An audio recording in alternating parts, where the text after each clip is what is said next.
चलिए दोस्तों, आज हम जानेंगे असम के आदिवासी लोगों की एक ऐसी कहानी जिन्होंने असम को चाय की पहचान दी, लेकिन खुद अपनी पहचान के लिए आज तक संघर्ष कर रहे हैं। असम के आदिवासी लोग भले ही झारखंड, ओडिशा, छत्तीसगढ़, बंगाल और बिहार के जंगलों से आए हो, लेकिन वो कहीं के भी हो, वो हमेशा से आदिवासी थे।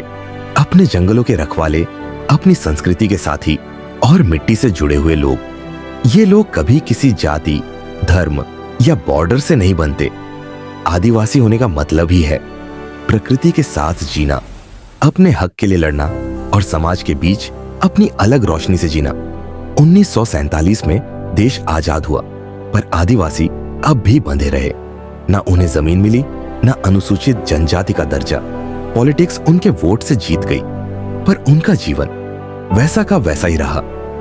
उन्होंने चुप रहना छोड़ दिया। 60 के दशक से लेकर 2007 तक रैलियां हुई, आंदोलन हुआ, खून बहा। आदिवासी ने अपने हक के लिए आवाज उठाई। हमें भी एसटी स्टेटस चाहिए, हमें भी इंसान की तरह जीने का हक चाहिए। आज भी असम के कोने कोने में आदिवासी लोग चाय के बागानों में काम करते हैं। उनके बच्चे सपना देखते हैं डॉक्टर बनने का, टीचर बनने का, पर रास्ते अब भी मुश्किल है। एक पूरा समाज अब भी पहचान के लिए लड़ रहा है। 2024 में सरकार ने यह वादा किया था कि असम के आदिवासी समुदाय को, जो सालों से पहचान के लिए लड़ रहे हैं, अनुसूचित जनजाति एसटी का दर्जा दिया जाएगा। कई वेलफेयर स्कीमें भी चलाई जा रही हैं, जैसे हॉस्टल, हेल्थ कैंप्स और एजुकेशन सपोर्ट। लेकिन जमीन पर तस्वीर अभी भी धुंधली है। गरीबी, भेदभाव और हाशिए पर जी रही जिंदगी इन्हीं स्कीमों के साए में पल रही है। आदिवासी लोगों ने असम को सिर्फ चाय नहीं दी, उन्होंने इस धरती को अपना खून, पसीना और जिंदगी दे दी। लेकिन सवाल आज भी वही है, क्या उन्हें उसका हक मिला? क्या उनकी पहचान, उनका सम्मान सिर्फ इलेक्शन के पोस्टरों तक सिमट कर रह गया है? लेकिन हर अंधेरे के बाद सवेरा होता है। आज नई पीढ़ी के लोग टीचर, डॉक्टर, यूट्यूबर, एक्टिविस्ट बन रहे हैं। आदिवासी यूथ अब अपने हक के लिए आवाज उठा रहे हैं। असम में कुछ एनजीओस और एक्टिविस्ट्स काम कर रहे हैं उन्हें सशक्त बनाने के लिए। शिक्षा के लिए नए स्कूल बन रहे हैं। युवा अब अपने कल्चर को सेलिब्रेट कर रहे हैं। झूमर डांस, ट्राइबल फेस्टिवल्स और अपनी बोली। चलिए जानते हैं आदिवासी लोगों के लिए आज के दिन सरकार क्या क्या काम कर रही है।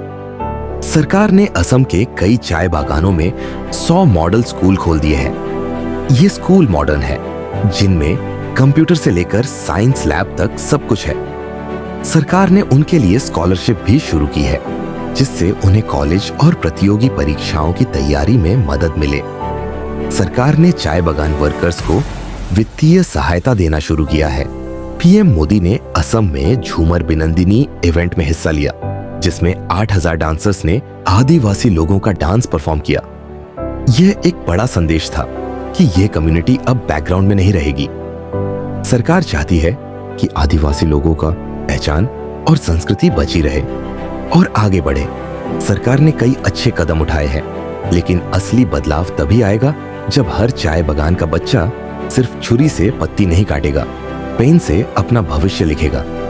ये कहानी किसी एक समुदाय की नहीं, ये कहानी है उस हर इंसान की जो अपनी मिट्टी के लिए जीता है, बिना शोर किए, बिना डिमांड किए, सिर्फ ईमानदारी से।